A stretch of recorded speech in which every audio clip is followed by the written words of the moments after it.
troops in Iraq, their job, of course, is to complete the mission. Their hope is to come home. For some, the journey back is full of setbacks and unwelcome surprises. For some, they wind up homeless. A small number of Iraq and Afghanistan vets are turning up homeless these days. They're veterans just returned back. Maybe they live even near you, living on the streets. Tonight, they're going to meet one of them.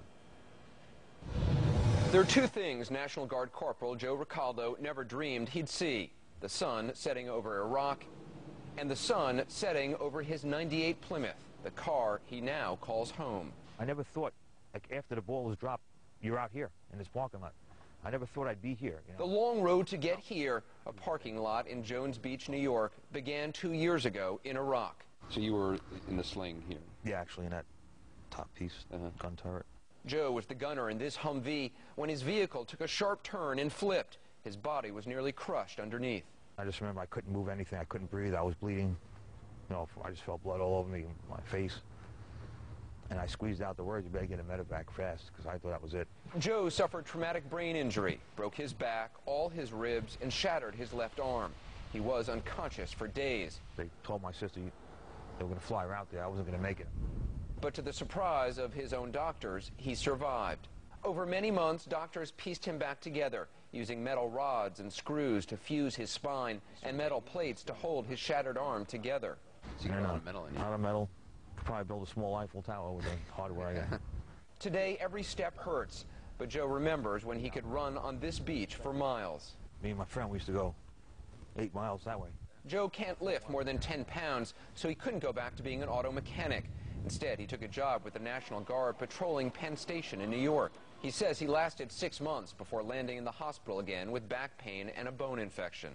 And at that point, I gave up. I simply gave up. I know I can't work. I have no income coming in. I'm finished. What he had coming in was $218 a month from a disability check. So it wasn't long before Joe, at age 50, ended up homeless. This is my clothes closet here.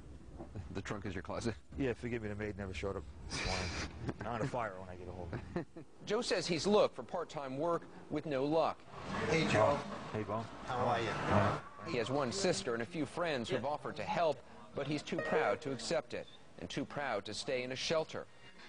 So he spends most days alone, a stranger in his hometown of Hicksville, New York on Long Island. One possible reason for his withdrawal: Joe was recently diagnosed with post-traumatic stress disorder. I just don't belong. I don't feel I belong anywhere around here. Joe is one of an estimated 600 homeless veterans from Iraq and Afghanistan. That's not many compared with the 200,000 or so from all wars who are currently homeless. But these vets are showing up even more quickly than after Vietnam, a war that left nearly 70,000 homeless, an even greater number than died in combat. If the experience with Vietnam is any predictor, I am very worried about the numbers of homeless veterans or people at risk of being homeless who are returning from Iraq and Afghanistan. The Department of Veterans Affairs is working to avoid a repeat of what happened after Vietnam. There was a delayed effect with a lot of veterans after Vietnam. We know that. We've studied it. We've learned from that. And so that's why we're trying to intervene now right away. The VA spent more than $1 billion on homeless programs last year, but some veterans still fall through the cracks. Misclassified, as the VA now says Joe was, unable to receive full compensation. You feel sort of like you got lost in the system? Absolutely. Lost. I'm still lost. I'm still dizzy for what happened. And sick and tired of fighting for benefits. Last month, though, Joe's persistence began to pay off.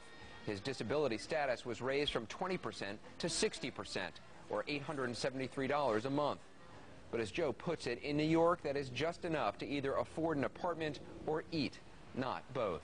I'm disgusted. And it's not because I'm a veteran or a soldier or somebody who served. That means nothing. You know, we choose to go. No one forced us to go.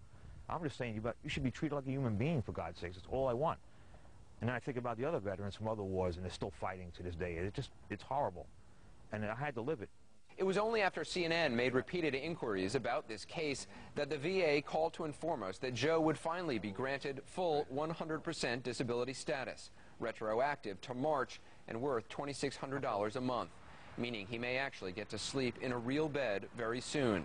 When we called Joe with the news, he said he'll believe it when he gets the first check.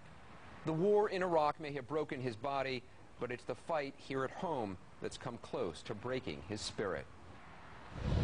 Well, on Monday, we'll have more stories from veterans to tell in our special edition of 360, Coming Home.